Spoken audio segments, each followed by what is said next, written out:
오늘 말씀은 계시록 17장 1절부터 13절의 말씀입니다. 16장의 말씀에서는 7대접의 재앙을 말씀하셨습니다.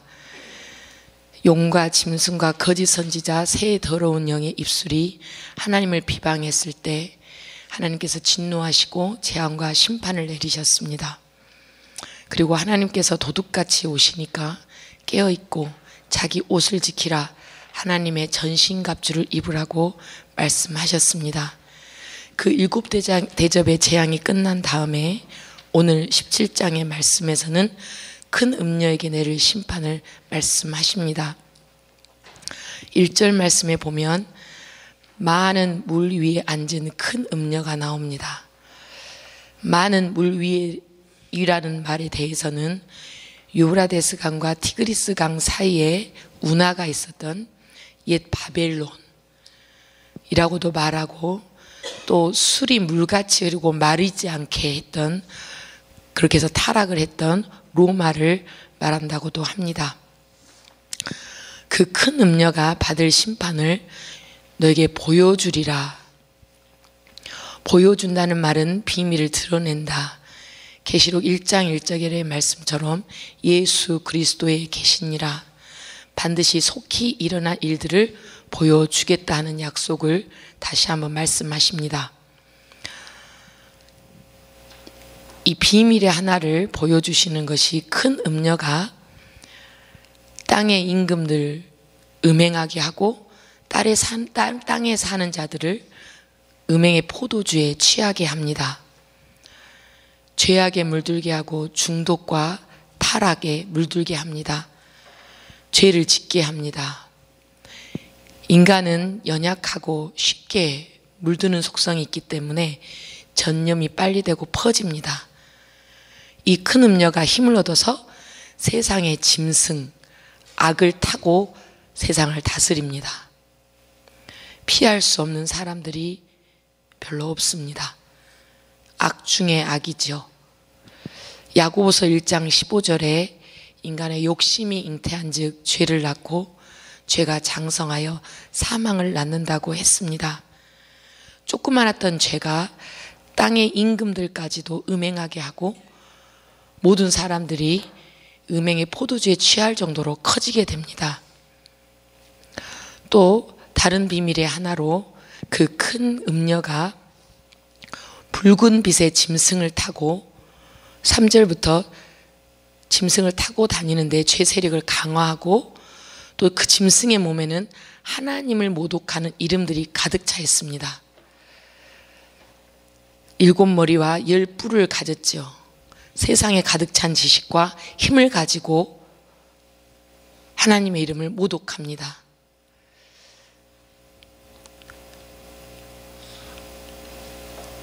이 가득하고 말씀에서 나는 그러면 무엇으로 가득 차 있는가? 하나님께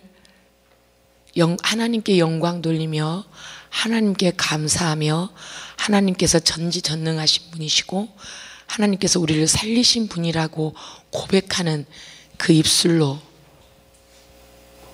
또 내 마음에 하나님의 영광을 돌리는 마음으로 가득 차 있는가? 그런 질문을 해보았습니다.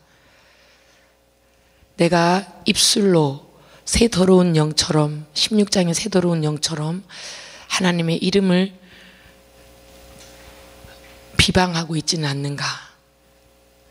내가 격려하고 독려하고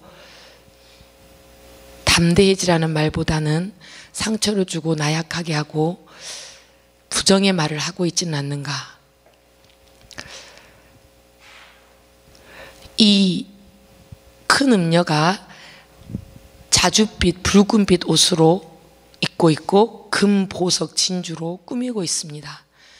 그리고 금잔을 들고 있긴 하지만 가증한 물건과 음행의 더러운 것들로 가득 차 있습니다. 화려함과 눈을 현혹시키고 속임수를 씁니다. 속이 부패해 있고 타락되어 있고 거짓으로 가득 차 있습니다. 참과 거짓의 분별하는 영이 필요할 때입니다. 우리의 눈을 가리고 화려한 것에 속는 것, 그런 시대에 살고 있습니다. 우리뿐만 아니라 분별력이 미약하고 아직 가치관이 생기지 않은 청소년들에게는 더 분별하기가 힘듭니다. 영적 분별력과 말씀이 필요한 시대에 우리가 깨어있으라고 말씀하시면서 오늘 보여주십니다.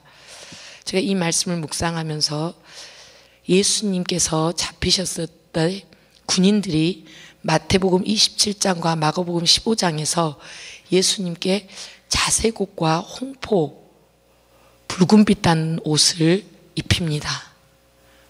그리고 유대인의 왕이라고 마가복음 15장에서는 또 죄패를 붙여서 예수님을 조롱하고 핍박합니다. 이 말씀을 묵상하는데 그 장면이 연상이 자꾸 되는 거예요.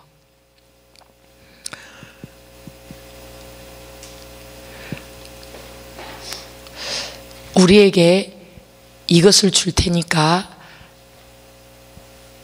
너의 영혼을 달라고 했을 때 나는 뭐라고 대답할까?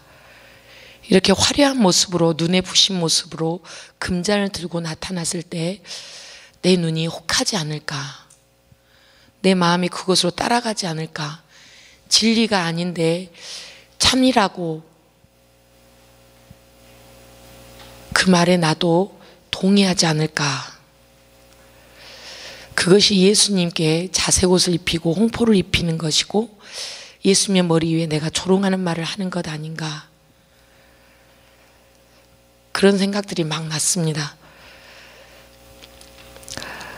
큰 음녀가 예수님인 것처럼, 진리인 것처럼, 생명의 길인 것처럼 권세를 가장하고 나타납니다. 또 큰 음녀는 큰 바빌론이라고 여기서 말합니다.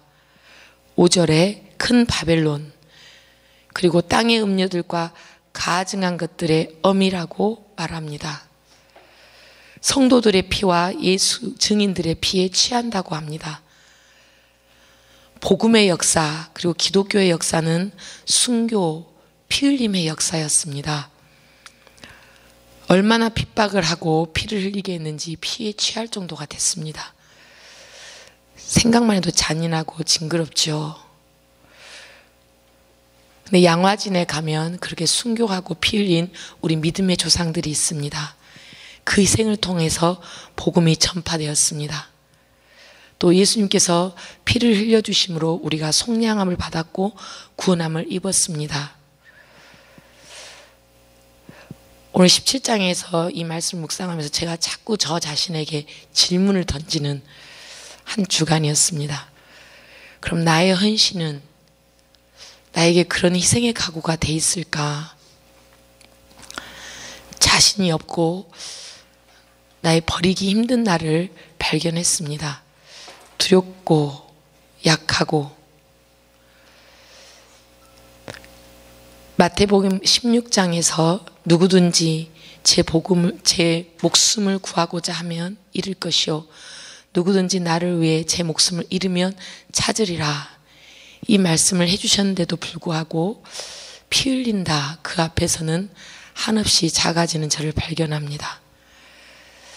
그러면서 제가 할 수밖에 없는 것은 하나님 붙들어 주시라고, 저를 담대함을 저에게 주시라고 기도할 수밖에 없는 저를 발견했습니다.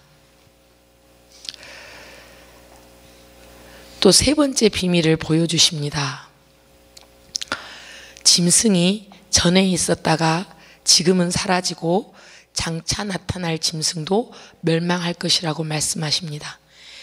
생명책에 기록되지 못한 자들은 이 멸망될 짐승을 보고 놀랍니다. 또 11절에서 다시 강조하십니다. 전에 있었고 지금은 없지만 한동안 권세를 가질 것이다. 이 말은 잠시 동안만 권세를 가지고 있을 것이고 멸망할 것이다. 우리가 성령의 충만에 약해져 있으면 죄와 악이 두렵습니다. 유혹에 놀라고 빠지기 쉽습니다.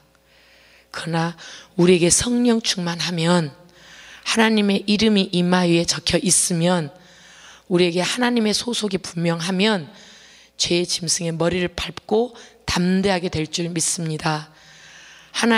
하나님께서 악을 부수는 권세가 있으십니다.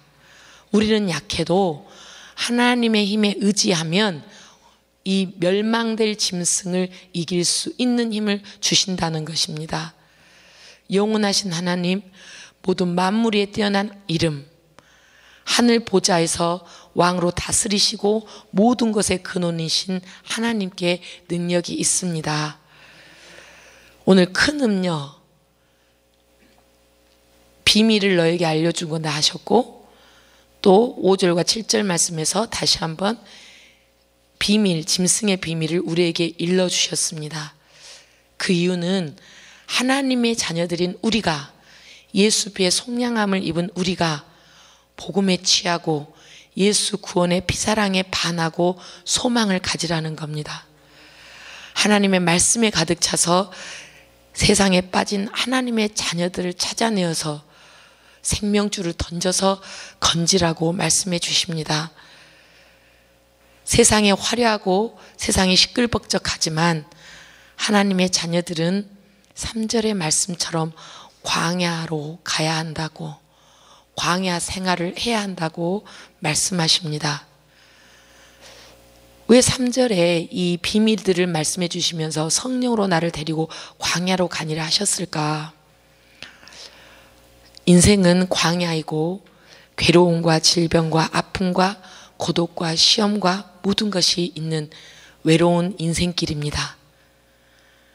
그러나 그 광야에서 혼자 있을 때 성령에 함께 하시고 하나님을 만나고 붙드는 곳이 됩니다. 우리가 잘났어도 우리가 찬송한 것처럼 잠시 세상에 살다가 결국 쇠약해집니다. 부요해도 연약해집니다.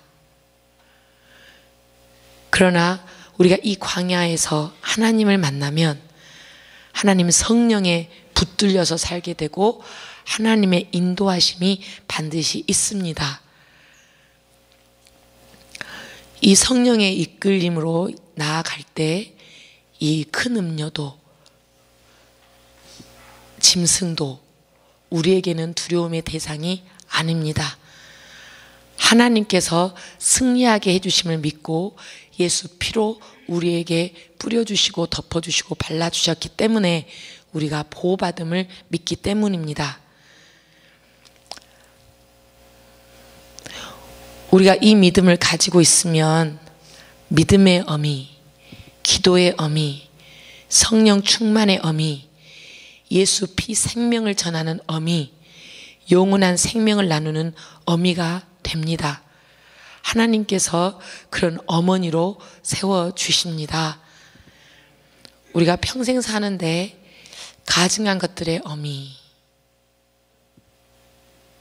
이 어미로 잠시 사는 이 세상을 마무리하는 것이 아니라 이 잠시 사는 세상 하나님만 바라보고 하나님께서 인정하시는 새 생명을 낳고 하나님의 복음의 씨앗을 전하는 그 어미로 세워주시기를 원합니다. 우리 자손들에게 기도하는 어머니로 인상이 남고 기도하는 부모로, 어떤 환경에서도 말씀을 붙잡고 서 있는 부모로 남기를 원합니다. 세상의 권세 부귀가 크죠. 그러나 일시적으로 사라질 것들입니다. 잠시 동안만 머무는 세상에 남겨두고 가는 것들입니다. 하나님께서 이 비밀들을 보여주신 이유는 영원하신 분, 우리 하나님, 영원한 능력과 권세를 가지신 하나님, 우리에게 영원한 생명을 허락하셨고 약속하신 하나님, 그 한 분을 붙잡고 살아가라고 우리에게 오늘 또 말씀하신 줄 믿습니다. 이 영적인 비밀들을 보여주신 하나님께 감사하고, 그리고 미리 보여주신 이 하나님께 경배하고, 하나님의 능력을 믿고 영원한 천국 백성이 되기 위해서 이 시간에 기도하기를 원합니다. 우리와 우리 자손들 그리고 우리 가문이 하나님의 저 영원한 나라의 목적을 두고 인생의 목적을 두고 소망을 두고 살아가기를 원하는 간절한 기도를 드리기를 원합니다. 기도하겠습니다.